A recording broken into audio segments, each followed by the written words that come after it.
You know, before you continue, because you will, could you tell us then, you've talked about having disciples, you've talked about having, getting the services of forensic experts that are looking into all of this. What's the motive? That have looked into all of this, yeah. What's the motive? How are you getting funds? Who's funding this course? Good question. I guess people should really look beyond what I'm doing. I have spent money, not just this case. I have other corruption cases that will pay off the over $60 billion Nigeria is owing. I do it myself, Chamberlain. It has cost me a lot. I hope you know, I have a company I run, and a lot of people I'm exposing, people I have done, you know, clients or potential clients, but I don't care. Now, the Bayelsa case, for all the work I did for Bayelsa, the governor looked me dead in the eye and said, withdraw the case. I don't want to fight EFCC. This is the biggest coward on earth. Well, anyway, let's be careful with words. It's a good thing you're driving home, you know, your point with all the boxes of evidence you do have. It's quite a good thing that the National Assembly is also looking into all of this.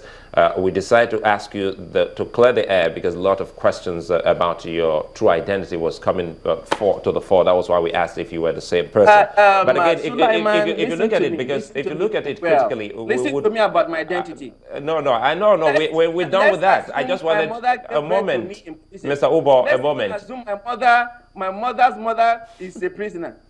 No, all this put together. No, we're does it get the evidence I have? No, I just said it's a good thing you're coming with boxes of evidence you have on this case, and it's a good thing you're driving home. I did say that. What I'm asking now is that getting there, what transpired yesterday, because that's the first, it is the opening between yourself and the EFCC who came with their counsel. What is the next step in this Well, case, I don't know. I mean, that to me, you know, the platform is okay. I have other petitions to, like I said, NSA, the sitting president, DSS, and I really don't understand why anything about EFCC becomes sacrosanct. I don't understand it. Don't get us wrong here. We're asking if the National Assembly is the last stop for you, or are you taking it further to approach the courts? Well, yes, I need a mandate. Hey, I got one for Bayelsa. Don't forget, for the federal seizures, the monies that belong to the federal government, I have to have a mandate from the federal government to go to court. You give me one today, hey, baby, I'm gone. But the point is, I need something. I need some form of authority to act. The only thing I can do right now is file petitions to the right places. And the Bayelsa State Government is denying you that move, that go-ahead. Yes, because you see, what I told the governor is, let's break it down to layman's language. I'm a debt collector.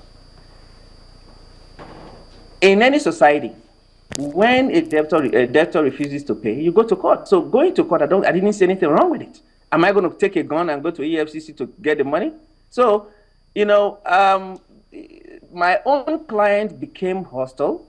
My own client turned against me, went to court to withdraw the case I filed, a good case. So, Sulaiman, this man sitting here has been frustrated. You know, Mr. Uboh, it's like you've just hit the nail on the head in terms of your frustration with your client. Some people will say your client reserves the right to decide whether or not he or she wants to pursue a particular case.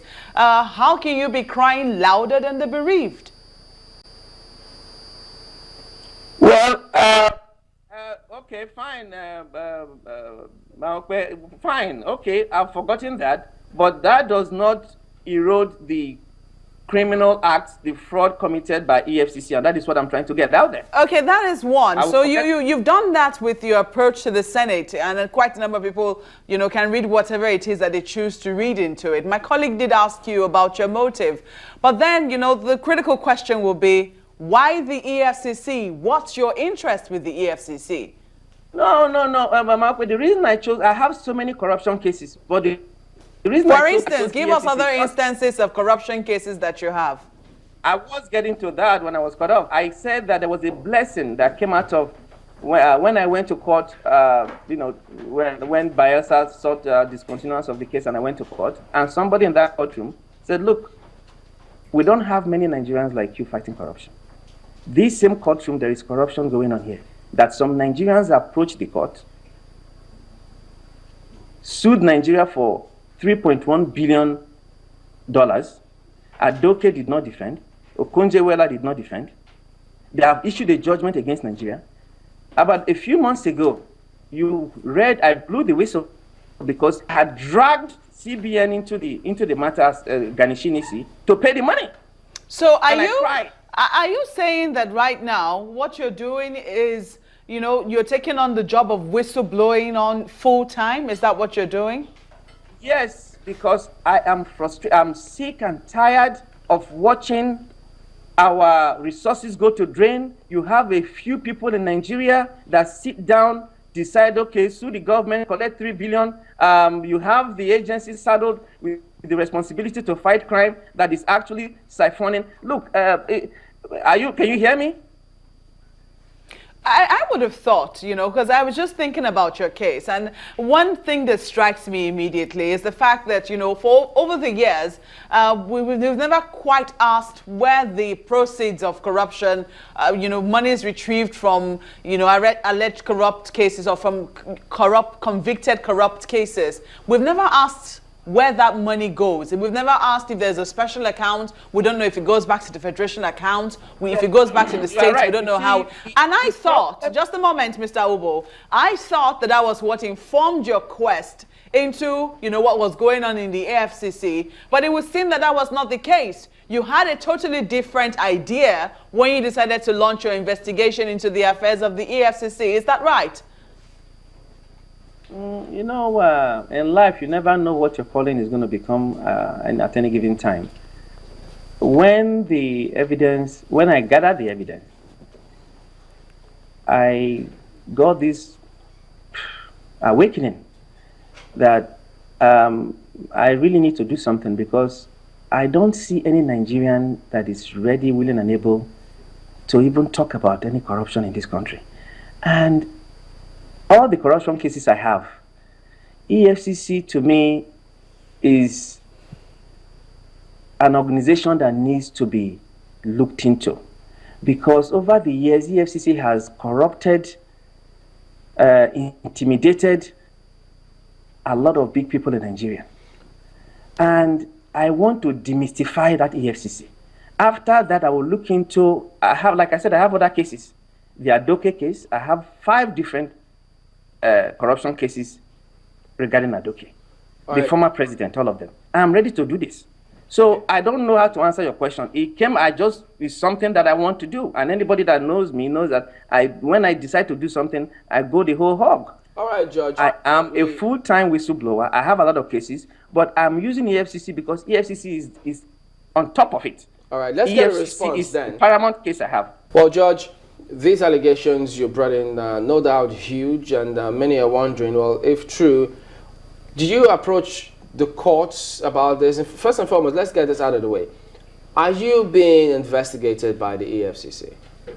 Yes, I have a case. I was involved with the Police Equipment Foundation back in 2006-07.